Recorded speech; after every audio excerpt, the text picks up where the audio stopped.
Breaking news చూస్తున్నాం. శ్రీకాళహస్తి ఆలయం ఎదుట ఎమ్మెల్యే బియ్యపు మధుసూదన్ రెడ్డి మాజీ అనుచరుడు హేమచంద్రారెడ్డి ప్లక్కార్డులతో హల్చల్ చేశాడు. ఆలయంలో స్వామివారికి ఉపయోగించే వెండి పత్రాలని గతంలో తనతో చోరీ చేయించారని ఆరోపించారు.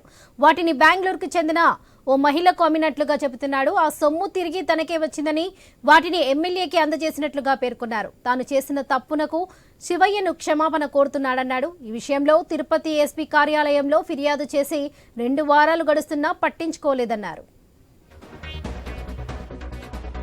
గురూజీ రామ్ నారాయణ్ జీ ప్రపంచ ప్రఖ్యాత జ్యోతిష్యులు ఇప్పుడు మన హైదరాబాద్ లో ఎటువంటి సమస్యలకైనా తక్షణ పరిష్కారం చేయబడును. సంప్రదించండి 96651137 9000004357.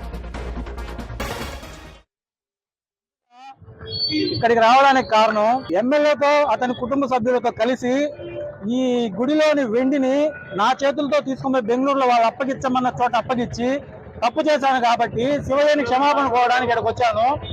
ఈ నెల 13వ తేదీ ఎస్పీ కార్యాలయంలో నేను ఫిర్యాదు చేయడం జరిగింది. ఇక్కడ చేసిన ఇతని అవినీతి వెండి పైన కానీ నాకు ప్రాణహాని ఉందని కానీ అతనికి ఎస్పీ గారికి నేను కంప్లైంట్ చేయడం జరిగింది. ఇక్కడ జరిగిన వెండి అవినీతిపై ఇంతవరకు ఏ అధికారి కానీ స్పందించి ఒక కంప్లైంట్ కానీ ఏం జరిగిందని నన్ను విచారించడం కానీ ఎటువంటిది జరగలేదు. దీనిపైన ఖచ్చితంగా ఈ గుడిలో జరిగిన వెండి పైన ఆయన చేసిన లిక్కర్ స్కామ్ మీద 2 మీద విచారణ జరిపించాలని ఖచ్చితంగా అధికారులను కోరుతా ఉన్నాను.